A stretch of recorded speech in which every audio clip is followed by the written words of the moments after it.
Student, welcome study channel में आप सभी का स्वागत है। आज का टॉपिक है हमारा Blackman law of maximum limiting factors. तो पिछली वीडियो में स्टूडेंट हमने लिमिटिंग फैक्टर्स का इंट्रोडक्शन कंप्लीट कर चुका है और साथ ही साथ हमने लॉ ऑफ लिमिटिंग फैक्टर्स का डेफिनेशन क्या है, टाइप्स ऑफ लिमिटिंग फैक्टर्स भी कंप्लीट किया था, जिसमें फर्स्ट टाइप हमें लिमिटिंग फैक्टर्स पूरा पढ़ चुका है। आज सेकेंड टाइप्स का लिमिटिंग फैक्टर्स पढ़ेंगे, जिसका नाम है Blackman law of maximum limiting factors. तो ब्लैकमैन नामक साइंटिस्ट थे जो कि ब्रिटिश के रहने वाले थे। इन्होंने अपना कॉन्सेप्ट जो है वो डिफरेंट फैक्टर्स जो होता है उनका फंक्शन भी डिफरेंट टाइप के हो गए।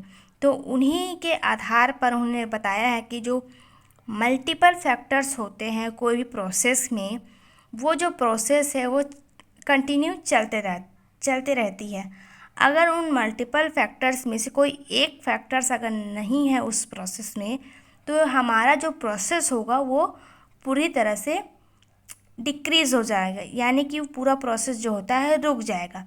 तो इसी को अपना कॉन्सेप्ट में लॉ ऑफ मैक्सिमम में रखते हुए ब्लैकमैन ने समझाया कि किसी भी प्लांट में अगर फोटोसिंथेसिस होता है तो उस फोटोसिंथेसिस के अंतर्गत डिफरेंट फैक्टर्स मौजूद होंगे और उसी फैक्टर से जो फोटोसिंथेसिस प्रोसेस होता है वो जो है कंप्लीट होता है।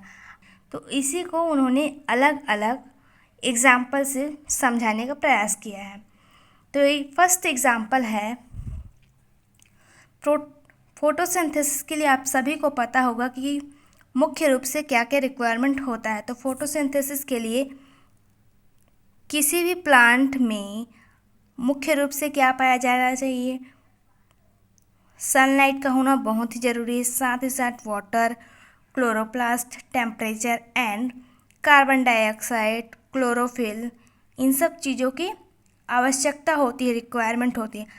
अगर इनमें से कोई एक फैक्टर्स एब्सेंट हो तो क्या फोटोसिंथेसिस हो पाएगा? नहीं। तो इसी कॉन्सेप्ट में ब्लैकमैन ने law of maximum limiting factors दिया है। सेकेंड एग्जाम्पल है इसका, अगर कोई लीफ में फोटोसिंथेसिस में 5 mg कार्बन डाइऑक्साइड उपयोग कर सकता है, तो क्या होगा, 1 घंटे में अगर एक जो लीफ है उसमें 1 mg कार्बन डाइऑक्साइड लीफ में प्रवेश करती है, तो कार्बन डाइऑक्साइड जो होता है ऐसा कारक होता है जिससे जो है फोटोसिंथेसिस का प्रोसेस जो है इंक्रीज हो जाता है, जिससे जो फोटोसिंथेसिस का रेट होता है वो इफेक्टेड नहीं होता है।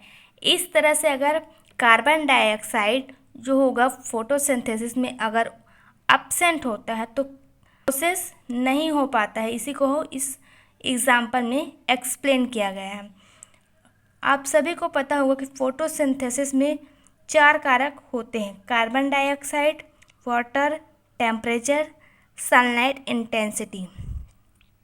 इसका ग्राफिकल रूप से है कि नीचे की ओर है लाइट इंटेंसिटी, लेफ्ट साइड है हमारा, इधर है रेट ऑफ फोटोसिंथेसिस। तो जैसे जैसे लाइट का इंटेंसिटी बढ़ते जाता है वैसे वैसे फोटोसिंथेसिस होते जाता है। लो light intensity, medium light intensity और हाई लाइट इंटेंसिटी।